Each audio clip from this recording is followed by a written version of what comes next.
He yelled, "You'll never be good enough for me," in front of his friends. I smiled and said, "You're probably right." Then I walked out, got in my car, and drove away. Later that night, his friends messaged me what they told him after I left.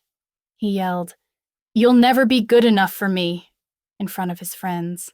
I smiled and said, "You're probably right." Then I walked out, got in my car, and drove away. Later that night, his friends messaged me what they told him after I left. "My name is Madison.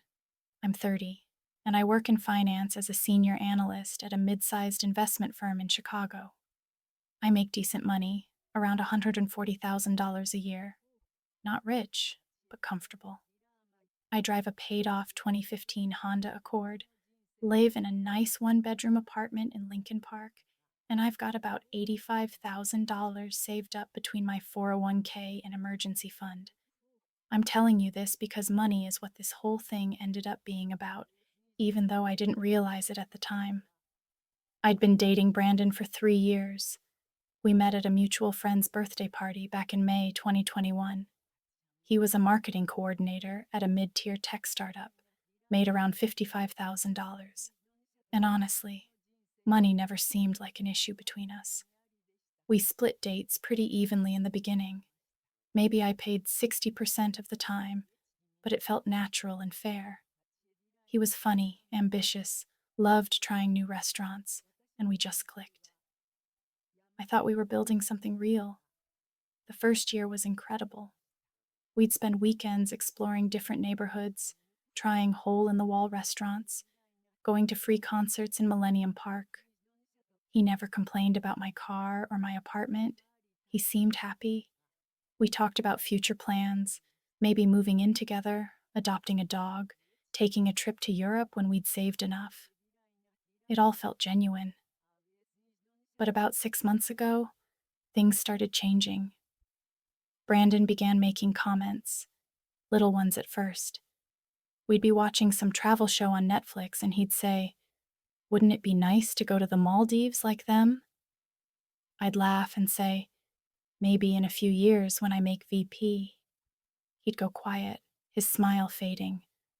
Or we'd be scrolling through Instagram together, and he'd stop at posts of luxury cars, expensive watches, and exotic vacations. He'd linger on those posts longer than he used to. Then there were his friends, Ethan, Tyler, and Ryan. We'd go out with them maybe twice a month, and every single time the conversation turned to money.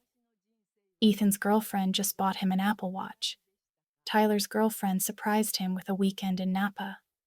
Ryan's girlfriend leased him a BMW for his birthday, and every time, Brandon would come home quieter than usual. 3 months ago, he started pulling away. Less texting during the day.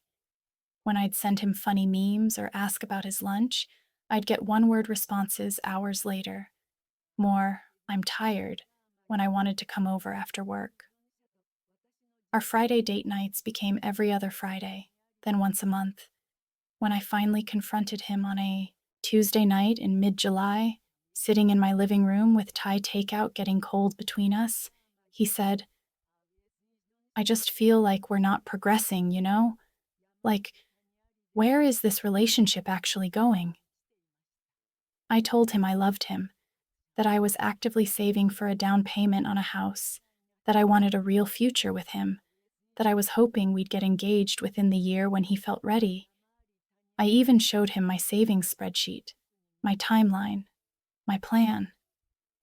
He nodded slowly, but his eyes looked distant, like he was already somewhere else in his mind, like my plan wasn't good enough or fast enough. 2 weeks ago, everything exploded. It was Saturday night, August 24th. Brandon invited me to Ryan's 28th birthday dinner at this upscale Italian place downtown called Girasole, the kind with cloth napkins, a wine list thicker than a phone book, and a sommelier. I wore a navy silk blouse and black pencil skirt. Nothing fancy, but clean and presentable. When I arrived at 7:30 p.m., Brandon barely acknowledged me. He was already 2 glasses of Prosecco deep, laughing loudly with his friends at the bar, and I felt like a ghost he could see right through. The restaurant was packed, candles flickering on every table, soft jazz playing in the background. Our group had a long table near the window overlooking the Chicago River. I sat at the end next to Brandon, who immediately turned his attention to Tyler on his other side. They were talking about some influencer drama I didn't care about. I ordered a glass of wine and tried to make conversation with Ashley, Ryan's girlfriend, about the Bears' terrible season.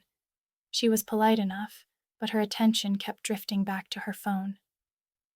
Halfway through dinner, after the appetizers arrived, bruschetta and calamari that cost $24 each, Ashley started talking about the Tesla Model S she'd just bought. Brand new, fully loaded, $95,000. Everyone oohed and ahed like she'd announced she'd won the lottery. She pulled out her phone, showing off pictures of the white exterior, the massive touchscreen dashboard, the autopilot features, the insane acceleration times. "Babe, that's incredible," said Ryan, kissing her cheek. "I know, right?" Ashley beamed. "I'm thinking of getting the Model X next year. The Falcon Wing doors are sick." Then Olivia, Tyler's girlfriend, mentioned she just closed on a 2-bedroom condo in River North. "Got it for $480,000, but with the neighborhood development, it'll be worth $600,000 in 3 years easy. Already got it appraised higher than what I paid." Emma, Ethan's girlfriend, worked in tech at some startup and started going on about her company's stock options. "If we IPO next year like everyone's saying, I'm looking at a potential $200,000 bonus minimum. Could be more if the valuation hits what we're projecting." I stayed quiet. I'm not a flashy person. I don't need to wave my paycheck around to feel good about myself. I was cutting into my chicken parmesan, which was admittedly delicious, minding my own business when Brandon said it. "Yeah, well, Madison is still driving her college car?" The table went quiet for a second. Then everyone laughed. Not mean laughter exactly, just awkward chuckles, the kind that fill uncomfortable silence. But it stung like hell. I looked directly at him, fork still in my hand. "It's paid off. No debt, no monthly payments." He rolled his eyes dramatically, taking another sip of Prosecco. "That's not the flex you think it is, babe." I felt my chest tighten, heat creeping up my neck, but I kept my expression neutral. I set my fork down carefully. "Excuse me, I need to use the restroom." I walked past the bar, past couples enjoying their romantic meals, and into the bathroom. I splashed cold water on my face, stared at myself in the mirror under the harsh fluorescent lights, and told myself to let it go. He was drunk. He was showing off for his friends. It didn't mean anything. We'd talk about it tomorrow when he was sober. But when I came back to the table, weaving through the waitstaff carrying trays of pasta and wine, I overheard him. He was leaning toward Ryan, his voice low but not low enough. "I just don't see her ever being at the level I want, you know? Like, she's comfortable being mediocre. She has no real ambition to level up. She's content with good enough." I stood there for a second, frozen 3 feet behind his chair, my hand gripping the back of an empty seat. The words hit me harder than the public humiliation. Mediocre. No ambition. Those words coming from someone who claimed to love me. Then I walked back around, sat down, and didn't say another word for the rest of dinner. I smiled politely when spoken to, nodded when appropriate, and counted the minutes until we could leave. The dessert course felt like it lasted hours. When we finally got outside around 10:45 p.m., the cool night air hit my face. It was a relief after the stuffy restaurant. Brandon was tipsy, giggling about something Ryan said, leaning on Tyler for support as they walked. I told him I'd drive him home since he'd clearly been drinking too much. He waved me off dismissively. "I'm staying at Ryan's tonight. We're doing a guys' night thing, watching the game or whatever." "All right." I said, keeping my voice even. Text me when you get there safe. Yeah, sure, he said without looking at me. I started walking toward the parking garage across the street, my hands in my pockets. I'd made it maybe 20 feet, was almost at the crosswalk, when he yelled it. His voice cut through the sounds of downtown traffic, the honking cars, the distant sirens. You know what, Madison? You'll never be good enough for me. Everything stopped. His friends went completely silent. A couple walking their dog on the sidewalk turned to stare. A group of people smoking outside a bar looked over. I stopped walking, my back still to him, and took a deep breath. Then I turned around slowly. He was standing there in his black suit and dress shoes, arms crossed, tie loosened, looking at me like I was the problem, like I was the one who'd done something wrong. His friends were staring at him with wide eyes, mouths slightly open in shock. I just smiled, calm, controlled, the kind of smile that doesn't reach your eyes. You're probably right, I said, my voice steady and clear enough for everyone to hear. Then I turned back around, walked to my car, got in, and drove away. My hands gripped the steering wheel so tight my knuckles went white. I didn't cry. I didn't scream or punch my dashboard or call him names. I just drove home in complete silence, the city lights blurring past my windows, my mind surprisingly blank. When I got home around 11:15 p.m., I poured myself 3 fingers of bourbon, sat on my couch in the dark, and stared at the black TV screen for 2 hours. My phone sat face down on the coffee table. I didn't want to look at it. Didn't want to see his excuses or apologies or whatever he'd send. Around 11:30 p.m., I finally picked it up. 3 messages were waiting. Ethan, hey, I'm really sorry about tonight. That was completely out of line. You didn't deserve that. Tyler, dude, we told him off after you left.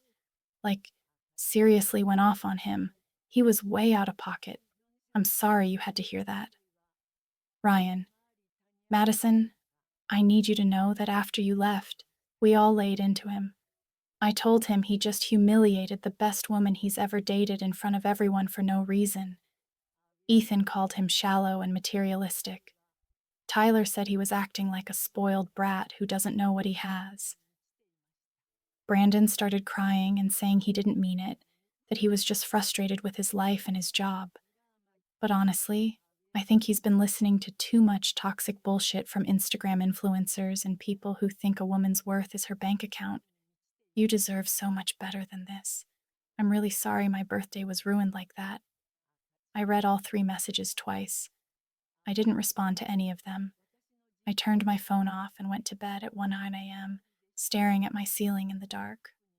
Sunday morning, I woke up at 9:01 a.m. to 14 missed calls from Brandon and a string of increasingly desperate texts that had come in overnight. Brandon, Madison, please call me. Brandon, I'm so sorry. I was drunk. I didn't mean any of it. Brandon, can we please just talk? I'm begging you. Brandon, I love you. Please don't ignore me. Brandon, you're not mediocre. I was just drunk and stupid. I didn't mean it. I didn't respond to any of them. Instead, I got up, made coffee, and called my best friend Sarah around 10:01 a.m. I told her everything that happened.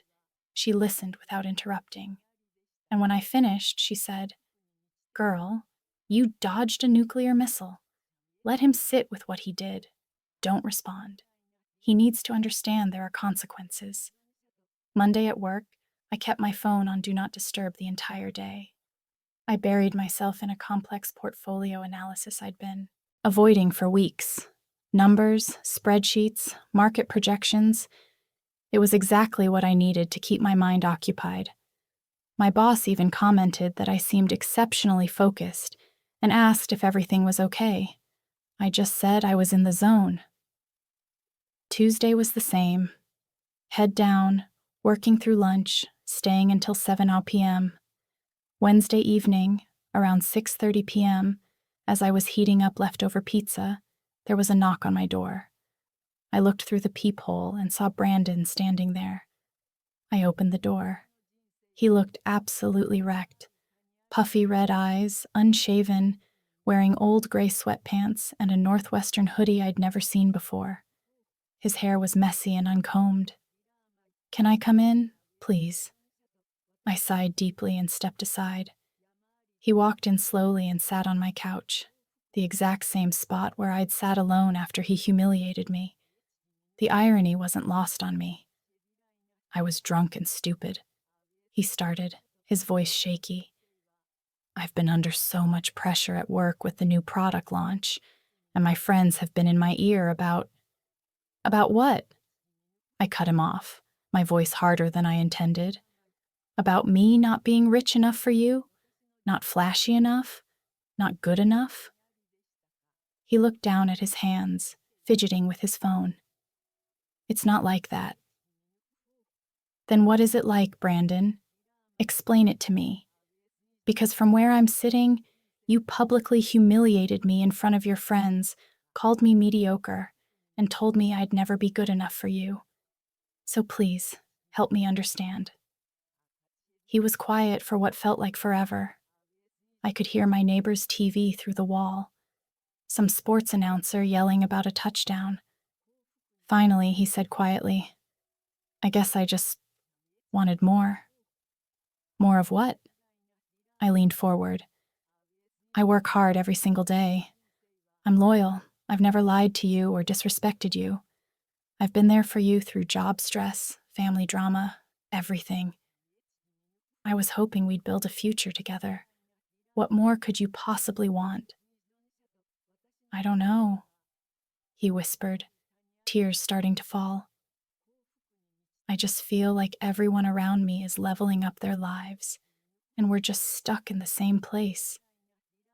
"Stuck?"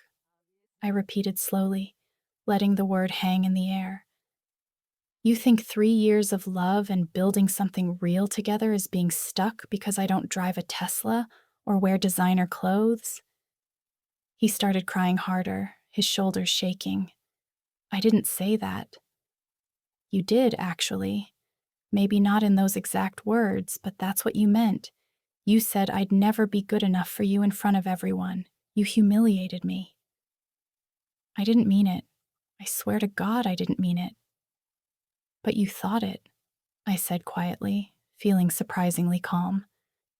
"And that's the real problem here. You can apologize for saying it out loud, but you can't take back that you actually believe it." I asked him to leave.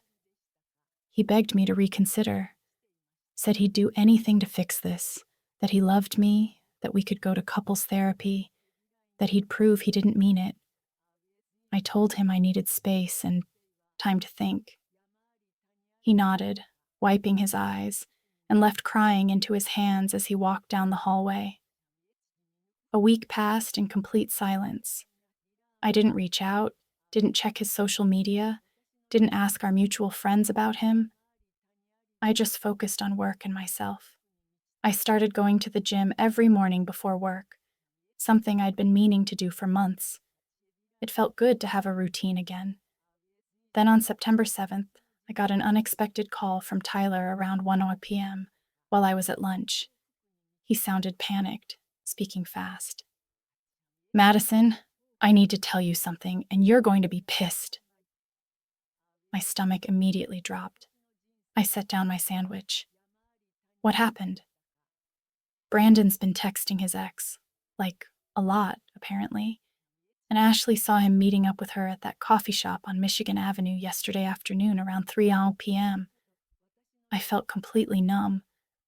"His ex? You mean Victoria?" "Yeah, the finance bro from Goldman Sachs who cheated on him 2 years ago."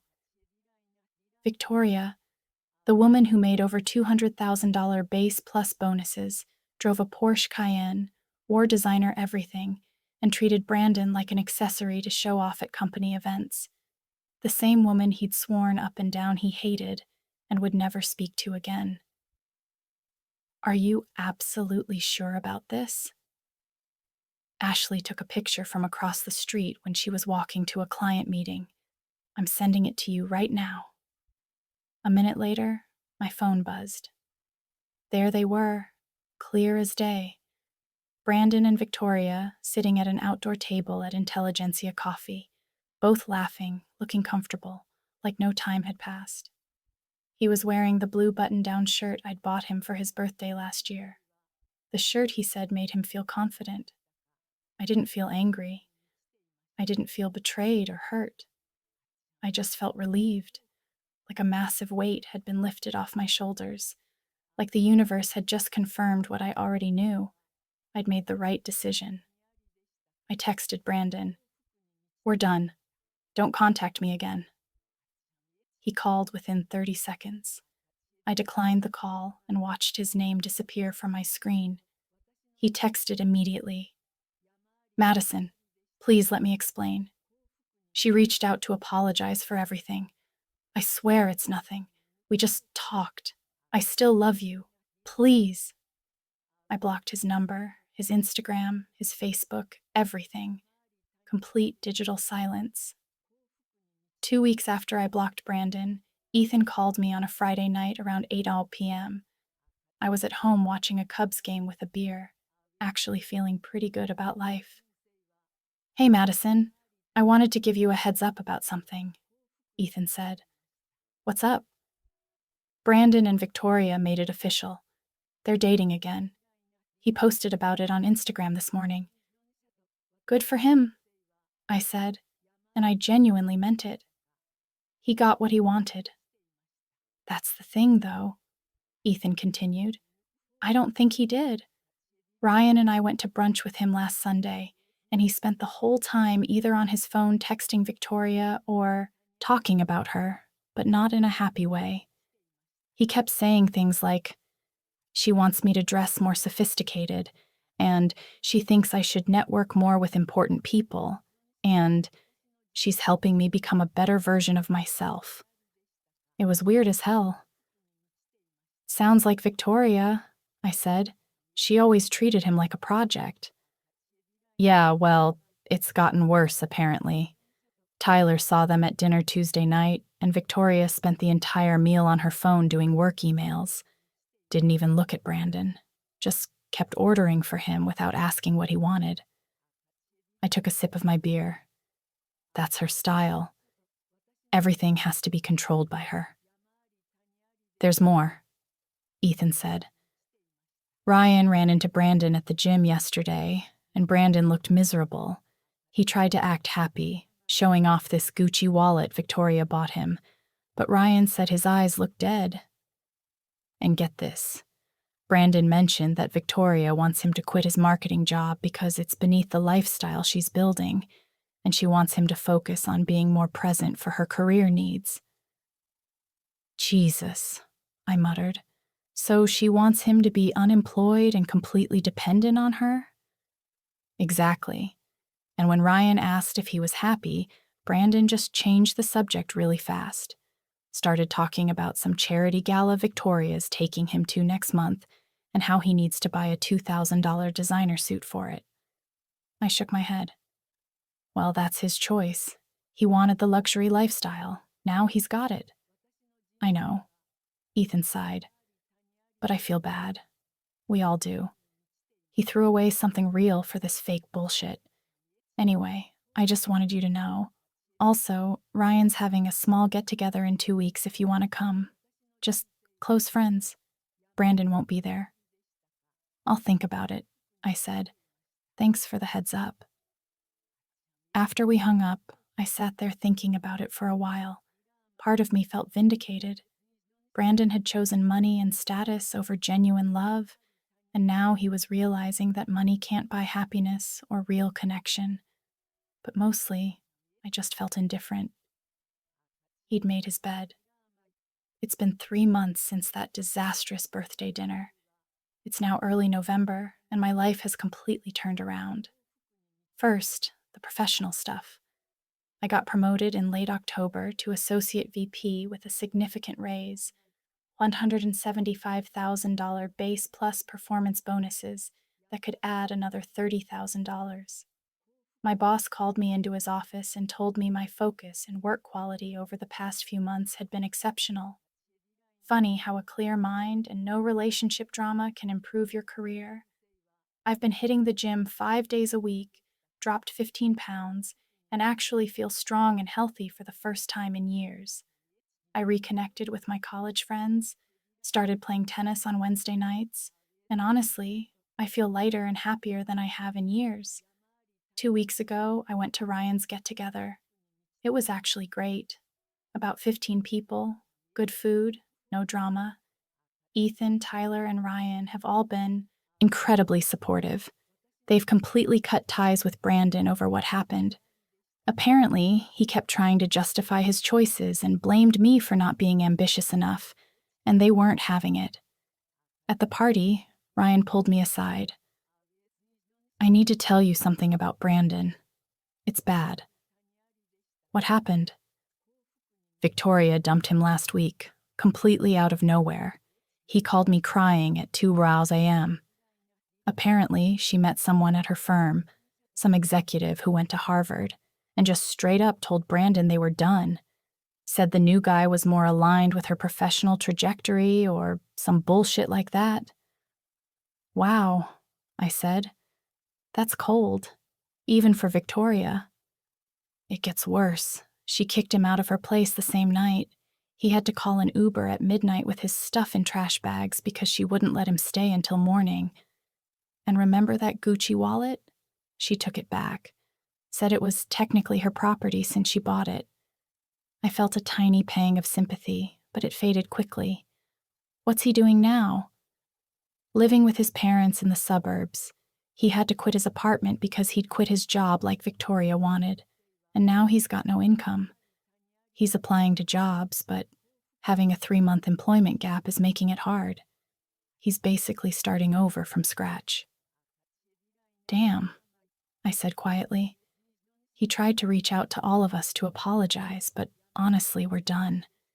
You don't treat people like that and expect everyone to just welcome you back. And between you and me?" Ryan lowered his voice. "He asked Ethan if you were seeing anyone. Ethan told him it was none of his business." I smiled at that. "Good." Last week, Brandon tried reaching out to me from a new number. I didn't have it saved, so the message came through. "Unknown. Madison, it's Brandon. I know you blocked me. I don't blame you. I made the biggest mistake of my life. Victoria and I broke up.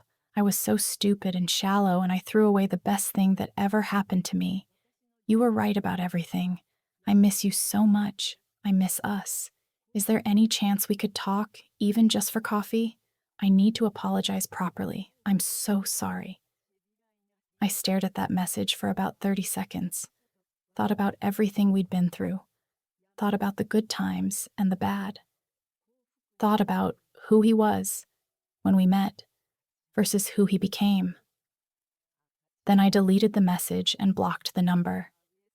I'm not interested in being someone's backup plan or safety net. I'm not interested in being the person he settles for after the luxury lifestyle didn't work out. I deserve someone who sees my worth from the beginning, not someone who only realizes it after they've lost it. Yesterday, I matched with someone on Hinge. His name's Michael. He's a teacher, drives a Toyota, and his profile says he values authenticity over aesthetics.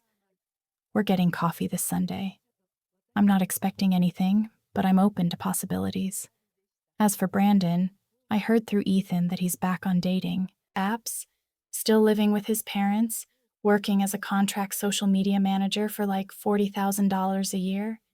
He apparently posts a lot of inspirational quotes about knowing your worth and not settling, which Ethan finds hilarious given the circumstances. I don't wish him harm. I don't wish him well either. I just don't think about him anymore. I'm focused on my own life, my own growth, my own future. And honestly, it feels pretty damn good. A lot of people are asking if I ever really loved him. I did, deeply. But love isn't enough when someone fundamentally doesn't respect you, or value what you bring to the relationship. For those saying I should have fought harder, why? So he could resent me for not being wealthy enough? So I could spend years trying to prove my worth to someone who already decided I wasn't enough? Pass. Someone asked if I'd take him back if he apologized again. Absolutely not. I'm nobody's backup plan or safety net. The fact that he only wants me back after Victoria dumped him tells me everything I need to know. The coffee date with Michael went really well. We talked for 3 hours, getting dinner with him next week.